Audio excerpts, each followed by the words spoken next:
ہم تجھے مل کے اگر ساتھ ہمارا۔ السلام علیکم ناظرین، پروگرام MMA لانچ کے ساتھ آپ کا میزبان حارث عالم ایک بار پھر آپ کی خدمت میں حاضر ہے۔ ناظرین کرام، آج MMA لانچ میں ہمارے مہمان ہیں جناب عبدالجمیل خان صاحب۔ NA 240 سے یہ الیکشن لڑ رہے ہیں اور BA کراچی یونیورسٹی سے کیا، ٹیکسٹائل میں کام کرتے رہے، اس کے علاوہ الخدمت میں ریسنٹلی جاب بھی کر رہے ہیں۔ MMA 2002 کے اندر یہ ٹاؤن ناظم رہ چکے ہیں کرنگی کے۔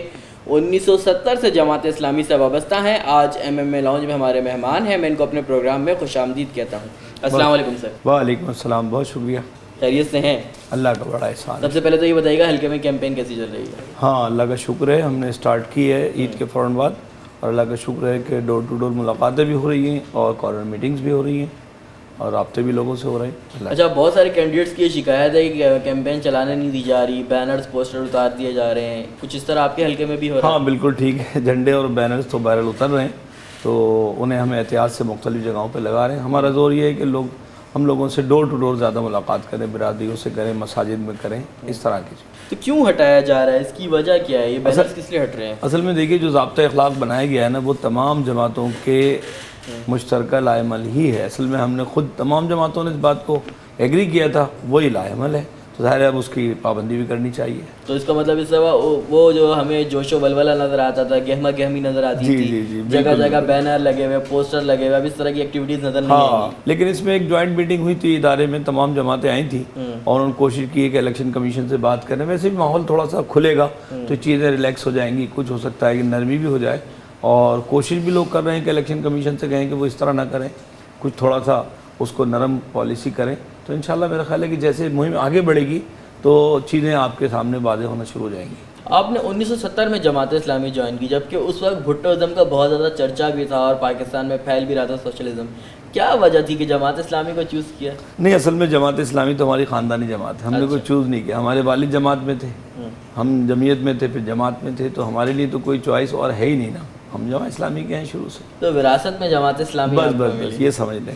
تو باقاعدہ سیاسی اور سماجی سرگرمیوں کا آغاز کب سے کیا؟ تو یہ باقاعدہ جو ہم نے کیا ہے، یہ سمجھیں کہ 79 کا جو بلدیاتی الیکشن تھے یہاں سے شروع کیا ہے۔ اچھا، الیکشن 70 کا ہونے کے بعد ظاہر سے چیزیں سیٹل ہو گئی، ختم ہو گئی، پھر ایک احتجاجی سیاست تھی، بہت سارے مسائل تھے، تو PNA کی تحریک چلی، اس پر بھی خاصا کام ہوا اور بہت ہی قید و بند بہت سارے مسئلے مسائل بھی ہوئے، لیکن اس کے بعد ایکچولی عملاً جو ہے وہ 79 کے بلدیاتی انتخاب۔ تو اس میں آپ کا کردار کیا تھا؟ اس میں تو ہم ایز اے کارکنی کام کر رہے تھے۔ ہمارے قاضی گوہر علی خٹک صاحب کونسلر جیتے تھے، مجاہد صاحب جیتے تھے، اور پوری کراچی سے ایک بڑی اکثریت ہماری مطلب میئر افغانی صاحب کو منتخب کیا، پھر 2 ٹرم میئر افغانی صاحب رہے۔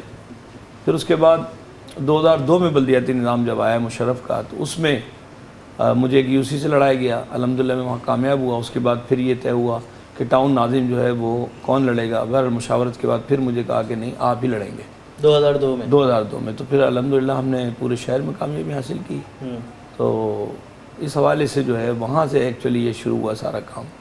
پھر میں جماعت میں چونکہ مستقل رہا اور وہاں نائب قیم رہا، پھر قیم رہا، پھر نائب امیر رہا، پھر 2012 میں امیر رہا، پھر دوسرے ٹرم میں پھر ابھی آیا ہوں۔ تو سر 2002 کی MMA آپ نے اس وقت بھی دیکھی اور اب 2018 کی MMA کتنا فرق دیکھتے ہیں؟ ہاں، فرق تو بہرحال ہے، اس لیے کہ اس وقت جو تھا ایک تو امریکہ کا حملہ تھا، پھر تمام لوگ متحد تھے، مسلمان آپس میں جتنے مسالک تھے اور سب نے طے کیا۔ تو اس وقت اصل میں دیکھیے قاضی حسین احمد صاحب جیسے ہمارے قائد تھے، علامہ شاہ بن نورانی تھے، انہوں نے ملی یکجہتی کونسل بنائی، اس کے بعد یہ بنی، اور MMA کا بڑا شور ماشاءاللہ اس وقت تقریباً 60-65 سیٹیں تھیں، 28 سیٹیں جماعت اسلامی کی تھی، باقی MMA کی تھی۔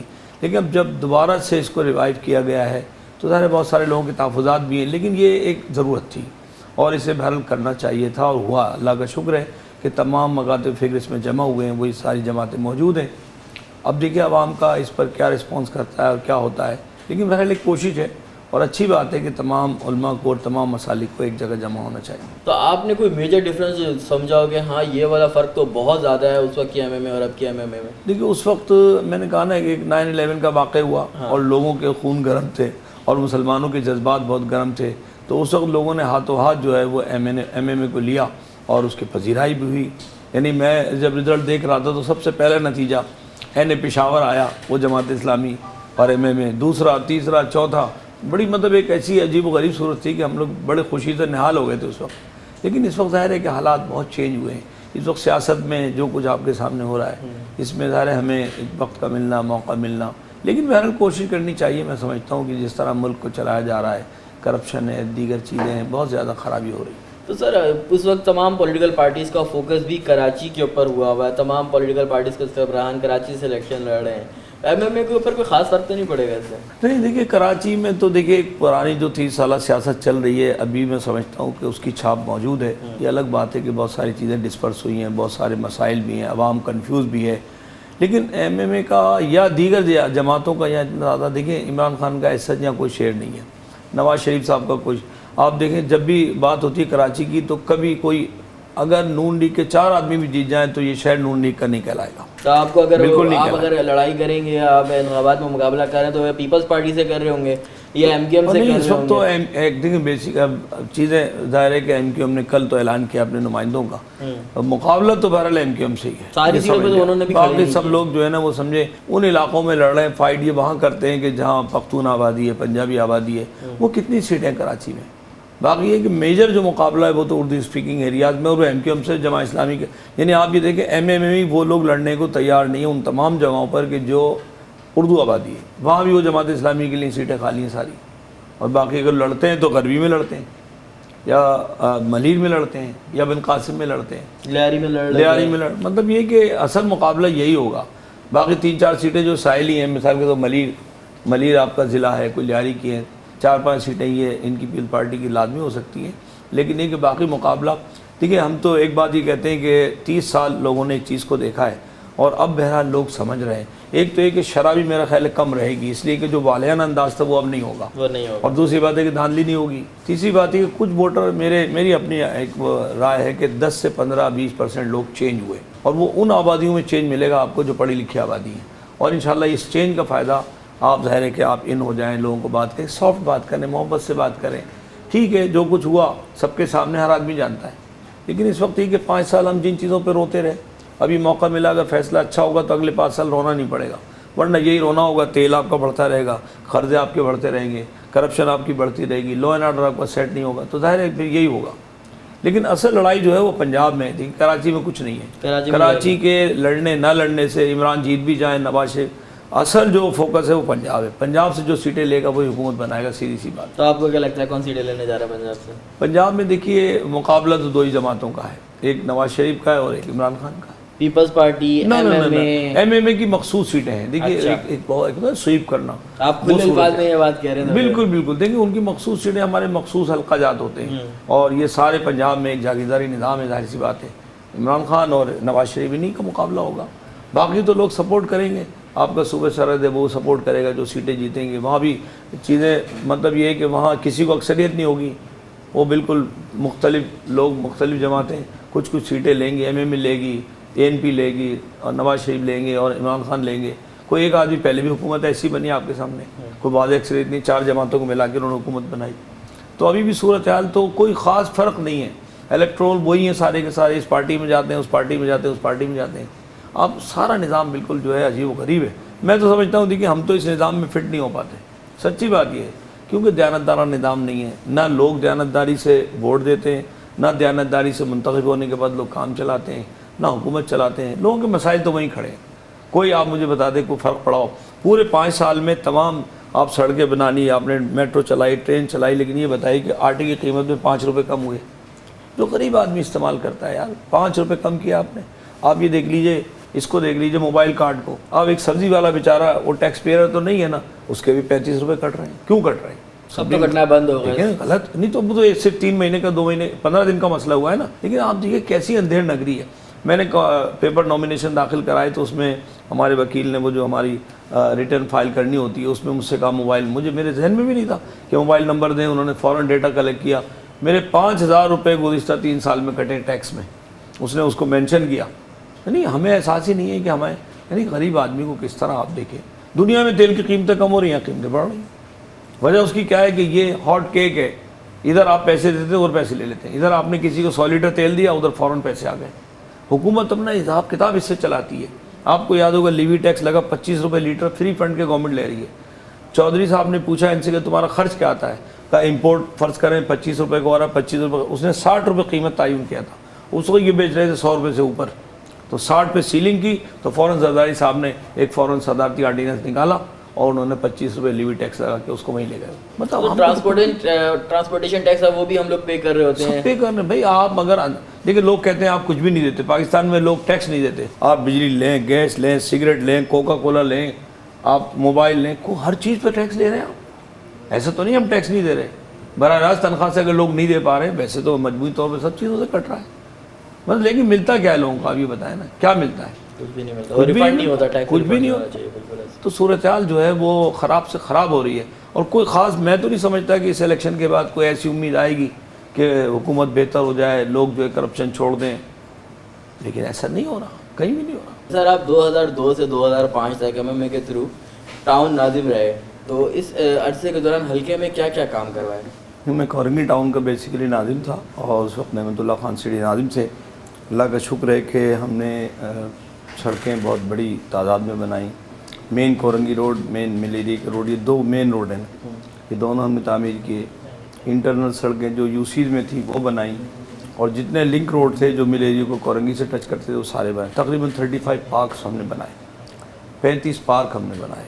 اور ایک پارک جو ہے ماڈل پارک جو سٹی گورنمنٹ نے دیا تھا وہ ہم نے بنایا.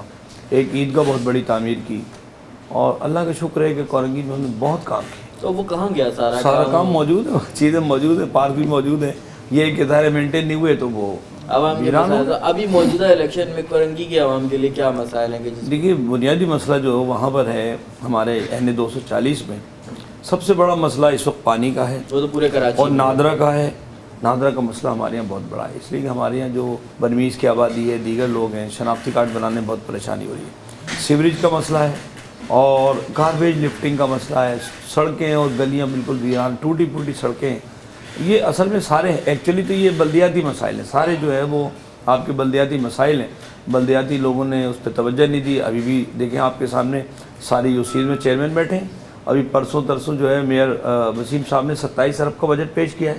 لوگوں نے اپوزیشن نے سارا احتجاج کیا, کاپیاں پھاڑ کے پھینک دی. ان سے پوچھا کہ 2 سال کے پیسے کہاں لگے؟ کراچی میں کوئی ایک سڑک اگر وسیم صاحب نے بنائی ہو یا یوسیز نے بنائی ہو, ہر یوسی کو 3 لاکھ سے 4 لاکھ روپے مہینہ ملتا ہے. کہاں جاتا ہے وہ؟ ایک آپ گٹر کا ڈھکن لینے جائیں وہ کہتے ہیں نہیں ہمارے پیسے نہیں, اور وہ یہ ایک ہی بات کہتے ہیں کہ ہمارے پہ اختیار نہیں ہے. بھائی اختیار نہیں تو آپ چھوڑ دیں.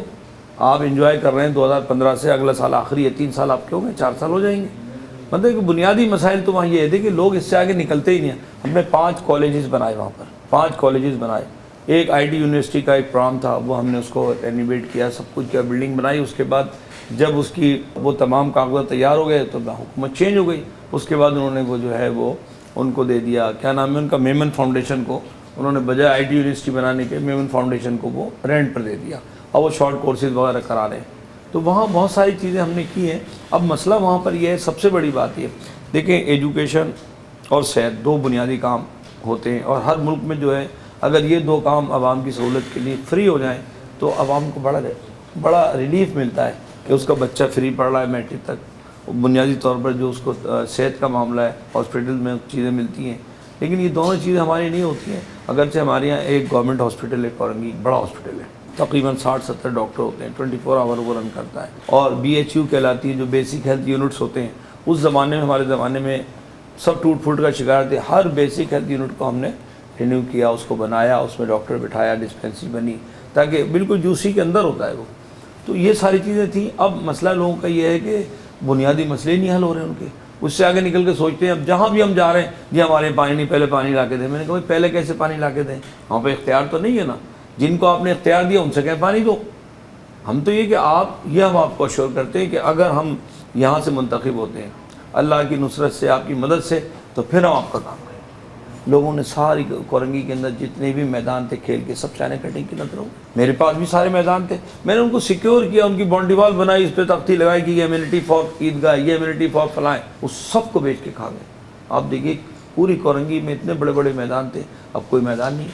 ایک میدان کل میں گیا تھا, وہاں کوئی کاٹھی والی برادری ہے کورنگی 5 پہ رینجرز کے آفس کے پیچھے, وہ وہاں یہ ڈسپیوٹ چل رہا, وہ امیونٹی ہے, وہ جعلی الاٹمنٹ ہو گئی.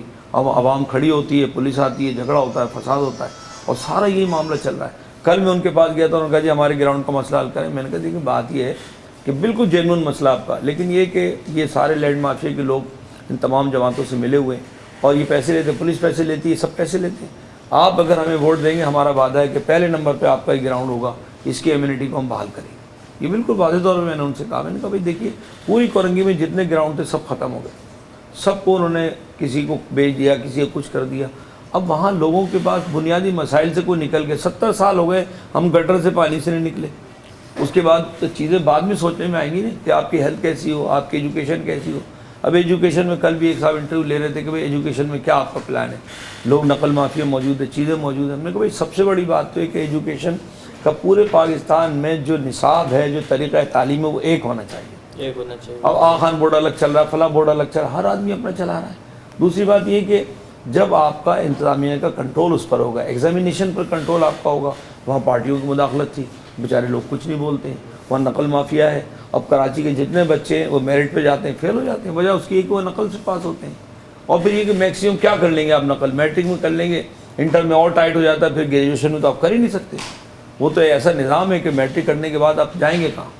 جب آپ کے اندر اہلیت بھی نہیں ہے تو انٹر میں جا کے آپ بالکل ختم ہو جائیں گے۔ مسائل تو بہت سارے ہیں، ایم ایم اے کے پاس کیا منشور ہیں تمام مسائل سے نمٹنے کے لیے؟ دیکھیے بنیاد دیکھیے ہمارے پاس سب سے بڑی بات یہ ہے کہ ایم ایم اے کا وجود جو ہے ایک تو اس بنیاد پر بنا ہے کہ پاکستان کی نظریاتی اساس۔ دیکھیے بڑے سینسیٹیو مسئلے کیا ہیں، آپ نے پچھلے دنوں دیکھا کہ قادیانی مسئلے پر بھی ترمیم کا مسئلہ آیا، اس بڑا شور شرابہ ہوا، پھر وہ فارم دوبارہ ہوا، وہ حلف نامہ دوبارہ بنا۔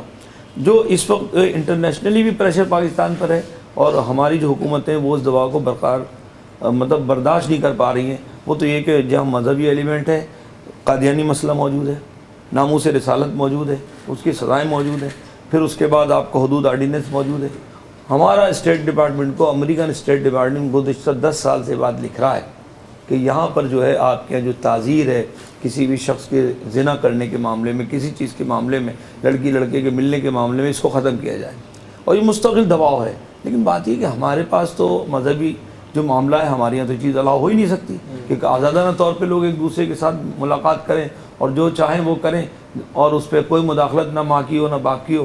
ہاں اگر ان دونوں میں سے کوئی فریق جو ہے وہ پولیس کو اطلاع کرے تب کارروائی ہوگی۔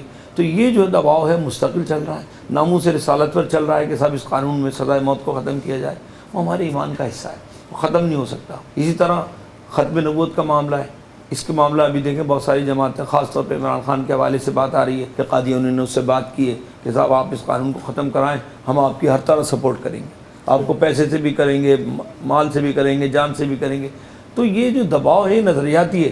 پھر سب سے بڑا کیا ہے، پاکستان کے آئین میں یہ بات لکھی ہوئی ہے کہ قرآن و سنت کے خلاف کوئی قانون نہیں بن سکتا، اس شق کو کوئی تبدیل نہیں کر سکتا، اور یہ دباؤ ہے کیونکہ کوئی قانون ہم بنا ہی نہیں سکتے یہاں، جو آپ بنائیں گے وہ فیل ہو جائے گا، اس لیے کہ اور اس پر لوگ نکل آتے ہیں، ان کے ایمان کا معاملہ ہے، ان کے اسلام کا معاملہ ہے۔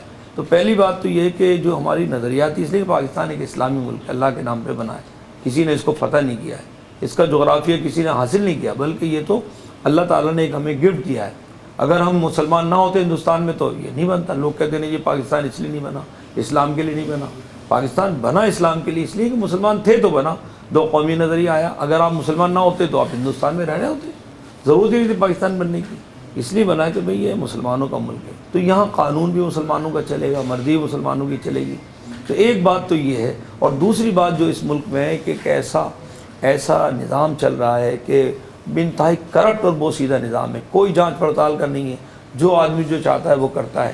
آپ دیکھ لیجئے 3 مرتبہ ایک آدمی وزیر اعظم رہا اور وہ یہ حساب نہیں دے سکتا کہ جناب یہ آپ نے فلیٹ کہاں سے خریدا، پاناما کا معاملہ ہے، کوئی ان کی دولتیں بڑھتی چلی جا رہی ہوں، غریب آدمی کی دولت جو ہے وہ جمع ہی نہیں ہو رہی۔ تو صورت ہے بڑا عدم توازن ہے، ایک آدمی کے پاس پیسے رکھنے کی جگہ نہیں ہے، ایک آدمی کے پاس کھانے کو روٹی نہیں ہے، یہ صورت حال۔ تو سر اپنے حلقے کے عوام کو کیا پیغام دینا چاہیں گے؟ دیکھیے جی، ہم تو یہ کہتے ہیں کہ اگر ان کو یہ اللہ نے موقع دیا، پچھلے 5 سال تک تمام لوگ روتے رہے، آپس میں کڑتے رہے، پریشان رہے کہ آج یہ کرپشن ہو رہا ہے، اس وزیر کے گھر سے اتنے پیسے برآمد ہوئے، فلاں کے یہاں سے اتنے برآمد ہوئے، اس کو باہر بھاگ گیا، اس کو انٹرپول سے لے کر آؤ، اس کا یہ سب ہم سنتے رہے نا۔ اب موقع ملا آپ کو فیصلہ کرنے کا۔